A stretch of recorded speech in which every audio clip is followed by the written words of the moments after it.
I don't think anyone could have predicted that John Dillinger would become the arch nemesis of the FBI, which he did.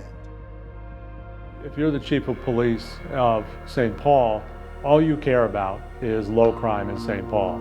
That's your job, right? And I think he knew immortality was behind the lens.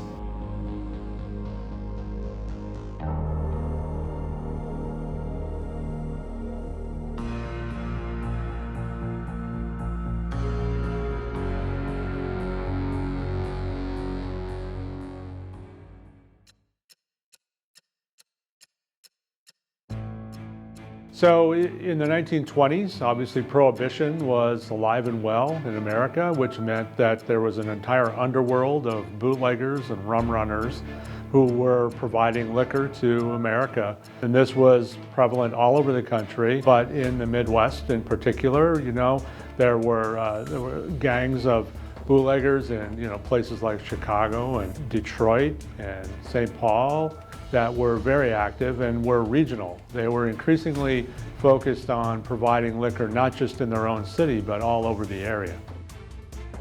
Minnesota was extraordinarily well positioned to be a crime haven.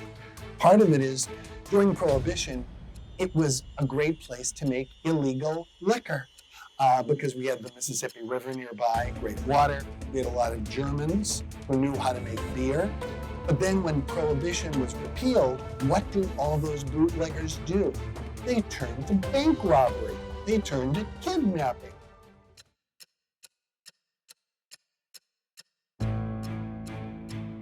The Great Depression was a devastating thing, and it led to mass unemployment. It led to people losing their farms, losing their businesses, going in for the first time in their lives. They're standing in bread lines, trying to find food for their families. There's a lot of desperation. There's a lot of concern about what are we going to do tomorrow. In the wake of the Depression, nobody liked the banks. The banks during the Depression foreclosed on the houses and the farms. And so if you're a bank robber, you suddenly are the good guy, right? And the bank is the bad guy. It was upside down world for a while there, so that a person like a John Dillinger, who is going around robbing banks, is like a Robin Hood character. So when banks were robbed, people kind of shrugged and said, well, they got what they deserved because they closed on my farm.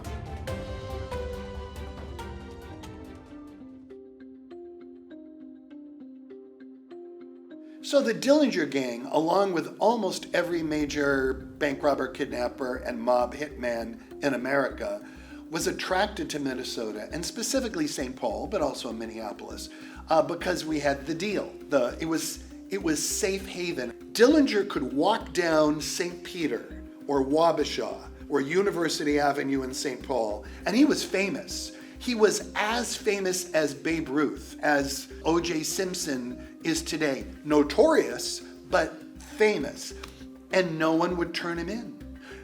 There's public enemy number one walking down St. Peter in St. Paul, and he was safe. That was a big attraction.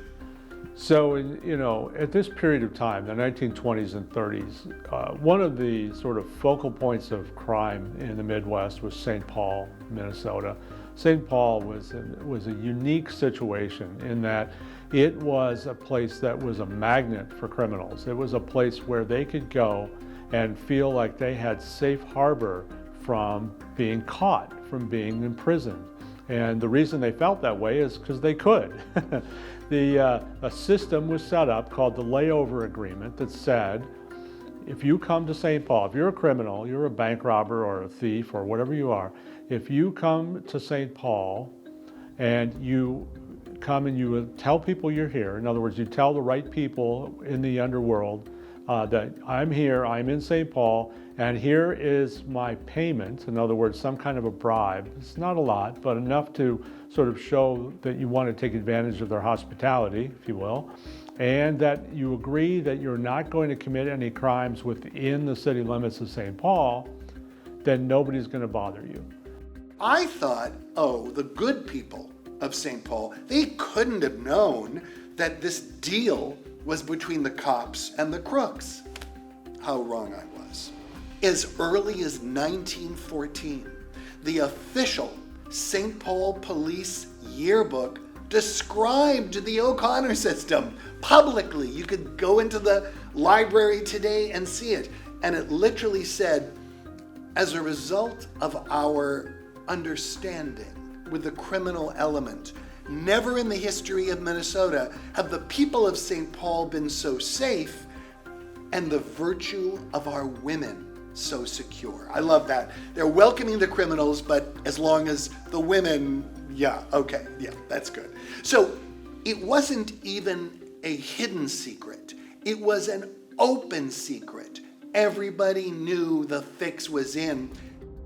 There was a lot of crime around St. Paul within, an hour or two. The reality was if you're the chief of police of St. Paul, all you care about is low crime in St. Paul. That's your job, right?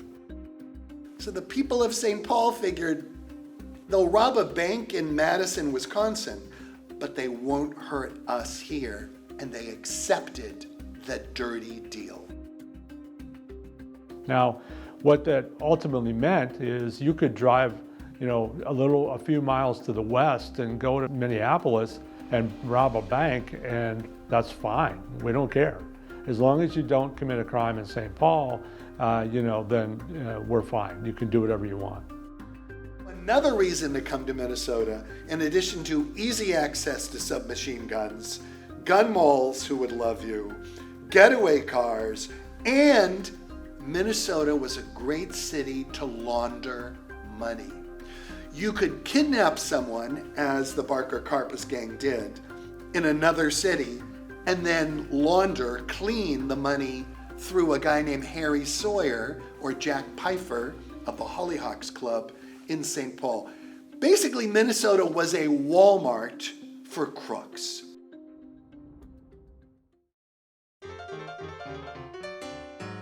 John Dillinger began his career of crime in Mooresville, a quiet Indiana town southwest of Indianapolis. John Dillinger, we know today, was one of the more prolific bank robbers of the 1930s. When he grew up, he was a bit of a juvenile delinquent. He would break windows, he would steal cars, he loved baseball. So I don't think anyone could have predicted that John Dillinger would become the arch nemesis of the FBI, which he did. There's been a lot of study about why John Dillinger, went into crime and became such a notorious criminal. And it really stems from the fact that he was involved in a relatively minor robbery as a young man, and then they threw the book at him. And when they threw the book at him, he went to prison for a long stretch of his young adulthood. There were a series of unfortunate developments in John Dillinger's life. His mother died early. He got married early as a young man, and his wife divorced him. And then he robbed a grocery store. He literally, in robbing the grocery store, stole $50 out of the cash register, out of the till. He was immediately recognized. He didn't even have a mask over his face. He didn't have a weapon. He had a handkerchief with nuts and bolts in it as a weapon. He was immediately arrested and got terrible advice. Don't hire a lawyer. Oh God. So John Dillinger, young John Dillinger, was sent to one of the most brutal prisons in the upper Midwest. It hardened him. It really embittered him that he was in prison for such a long time. He felt like it was unjust, and once he got out, he was like, I am not going to abide by society's norms. They were not fair to me. I'm not going to be fair to them. And when Dillinger, young Johnny Dillinger, went into prison, he was a bad crook. He couldn't even rob a grocery store. He met members of the Dillinger gang in prison, the future Dillinger gang, and they taught him. He got a Dillinger got a PhD in crime when he was in prison. And as evidence, when Dillinger gets out of prison, he robs a police armory, starts robbing banks, gets arrested, escapes from an escape-proof jail in Crown Point. Suddenly, the juvenile delinquent who went into prison came out, John Dillinger, not a master criminal by any stretch, but a talented bank robber. John Dillinger is probably the best known individual from this period of time. And there's a couple of reasons for that. One is that he was covered in the newspapers extensively. The second thing is, the reason they were covering him is because he kept escaping. He had this uncanny ability to get out of a jam. He did this in St. Paul. He did this in Little Bohemia up in northern Wisconsin. He did this when he escaped from a jail in Indiana. Dillinger was caught in Arizona. They wanted to prosecute him for a murder that had occurred in Indiana. Dillinger was brought from Arizona to Indiana and placed in the Lake County Jail. The reason they selected the Lake County Jail is purportedly it was a jail that he could not escape from. And ironically, he shows up and there famously are pictures of him with his arm around the prosecutor, the district attorney, and the sheriff is there. It's a woman, and everybody thinks this is going to be great. They're all going to hang out and live happily ever after until he's prosecuted and goes to prison for the murder. Well, what happens is there's a whole plan hatched for Dillinger to escape. A person associated with Dillinger's attorney has this wooden gun created, and it is secretly brought into the jail to Dillinger.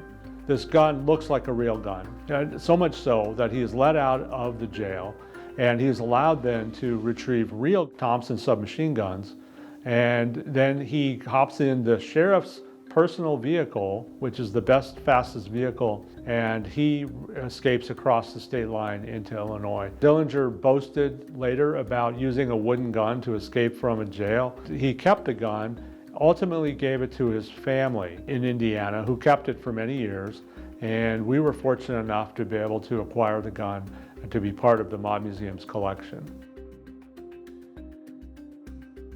Local law enforcement was having no luck dealing with John Dillinger and others because he'd rob a bank in Indiana and then he'd hop in a fast car and go into Illinois and the jurisdiction would change and nobody could get him. So the solution to that was to have a federal law enforcement agency that could cross state lines, that could pursue him in wherever he happened to be.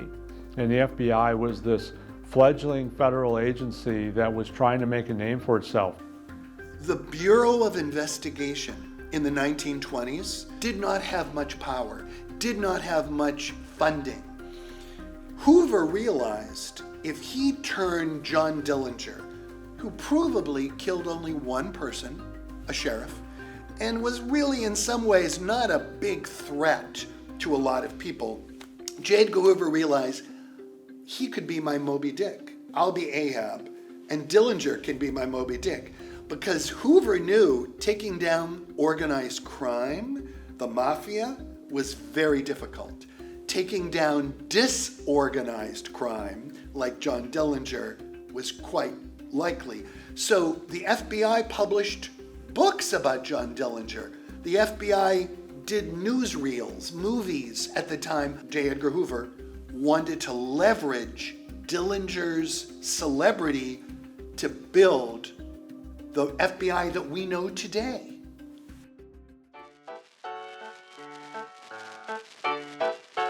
Dillinger, you could say, fell in love with Evelyn Billy Frechette, a Menominee Native American woman from Wisconsin. I think he did have feelings for her that didn't stop him from going to prostitutes in any city that he went to. Why she chose to love John Dillinger, it's hard to know. She talked about how when she went dancing with John, Dillinger had just gotten out of prison, and he was a terrible dancer. And Billy asked him, why are you stepping on my feet? You know, you're not dancing well, John. And Dillinger apparently said, I've been in prison for a couple of years. That's why I'm a bad dancer. She knew, Billy Frechette, that the man she loved was a bank robber, and she accepted it.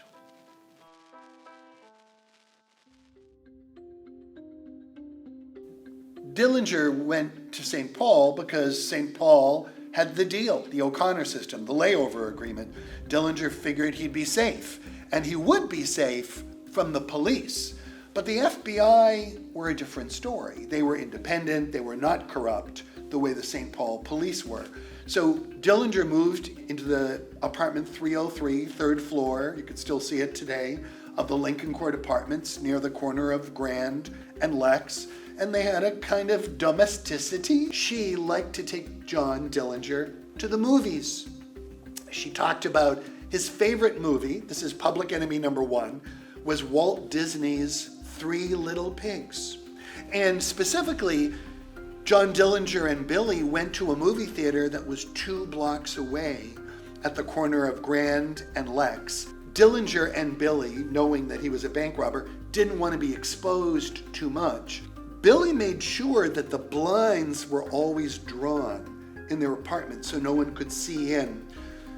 But still, Billy Frechette, Dillinger's girlfriend, did his laundry. And she would go outside, you could see the lawn today in front of their apartment building, and she would hang up his clothes to dry.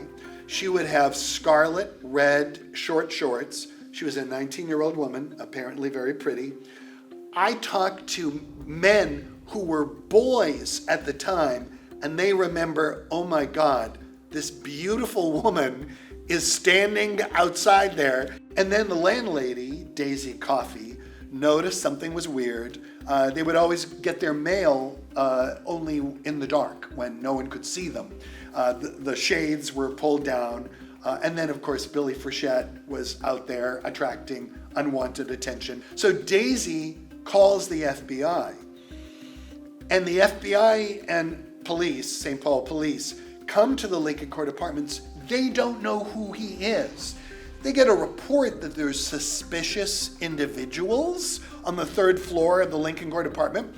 But in St. Paul, to get a rumor that there was a suspicious individual in a city filled with gangsters was not unusual. So they knock on the door. Billy and John are in bed. Billy, in her nightgown, pads to the door, opens it up a crack, sees the FBI. They apparently go, ma'am, we need to speak to Carl Hellman. Hellman is Dillinger's alias. The dear woman, Billy Frechette, forgets her own alias. Hellman that sounds vaguely familiar. Oh, my husband. Yes, I'll go and get him. And the FBI's going, what's going on here? Billy races to the bed. Dillinger is already putting on his pants. He says, don't worry. He reaches under the bed, takes out his weapons, says, be behind me. We're gonna get through this. And you know where the car is. They had a getaway car 2 buildings away. Dillinger apparently kicks open the door, smiles at the cop and the FBI, and opens fire. An indication that John Dillinger was not a master criminal is not a single bullet from Dillinger's gun hits any of the lawmen. But one bullet from the police officer, I believe, hits Dillinger in the thigh. So he lays down fire. He grabs his girlfriend, Billy. They race out the back. Again, there's no one covering the back door because they didn't know it was John Dillinger. They just figured it was some guy. So Dillinger, bleeding like a stuck pig, is standing in the back, again, totally exposed. And Dillinger gets away for some rest and relaxation in Rhinelander, Wisconsin at Little Bohemia Lodge. Escaping again, it was very embarrassing for the FBI. It was so humiliating for J. Edgar Hoover. The Society of American Magicians gave John Dillinger its Harry Houdini Award for the escape from St. Paul. J. Edgar Hoover sent the word out, kill him. find Dillinger, kill him, then I'll interview him. It's a shoot to kill order. Well, it gets dark. The FBI's been tipped off. The woods around Little Bohemia are filled with FBI agents just waiting. A car putt-putts out of Little Bohemia. They open fire and mortally wound a conservation worker. It's not John Dillinger. And worse, the accidental shooting of a non-Dillinger person alerts the Dillinger gang, oh my God, they're shooting out there, let's get out of here. The Dillinger gang tells their women, stay here, we'll be back for you. Yeah, right. And the Dillinger gang bursts out of Little Bohemia and they race towards St. Paul, which is where they will be safe. Unfortunately, they kill an FBI agent in the process.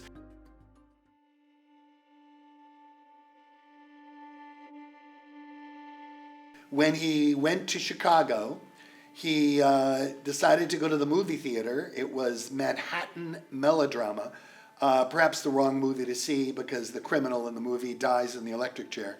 And Dillinger was accompanied by a brothel owner, who was the woman in red, and Polly Hamilton, a prostitute.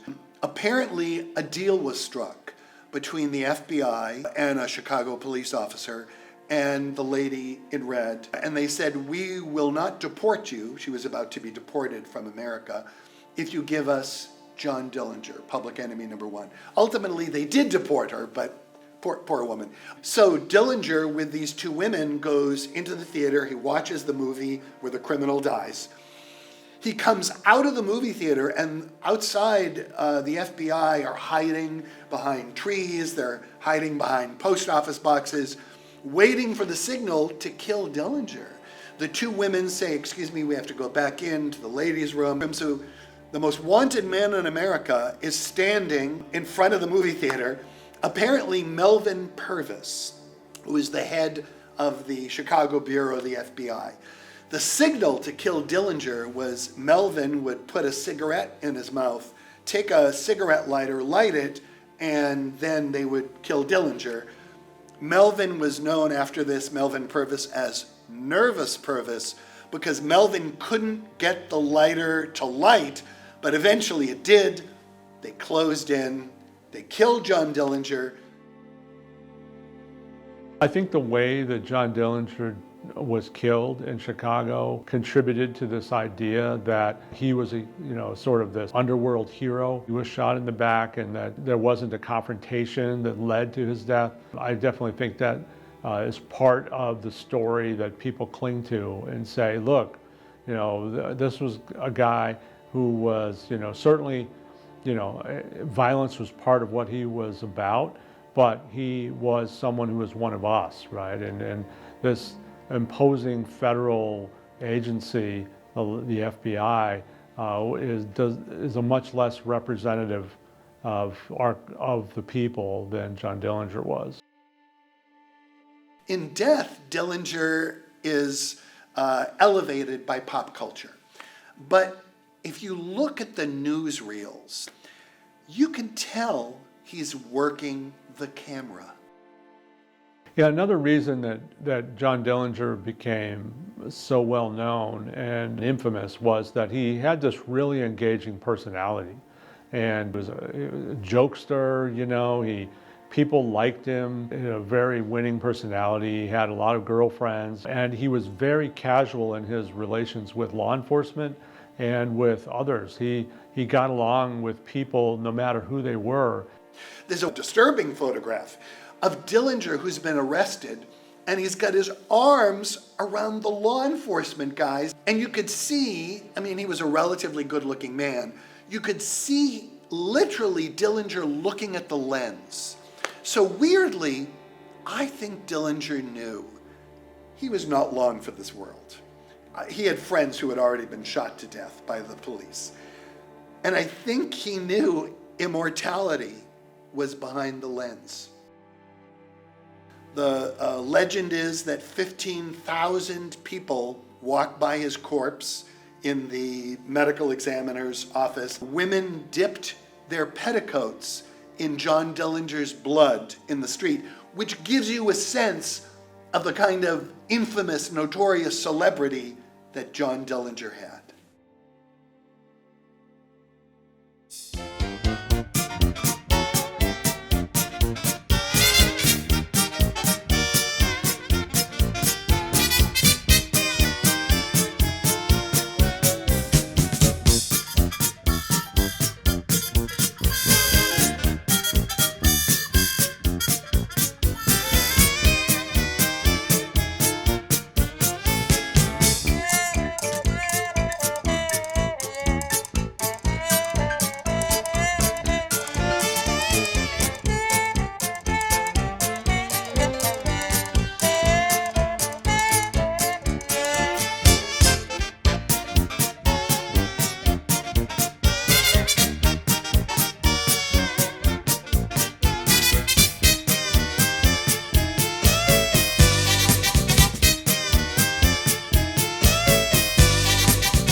We hope you enjoyed this episode, and if you want to support us and our station, you can see more behind-the-scenes content and full-length, uncut sessions on our Patreon at patreon.com/Hisuri.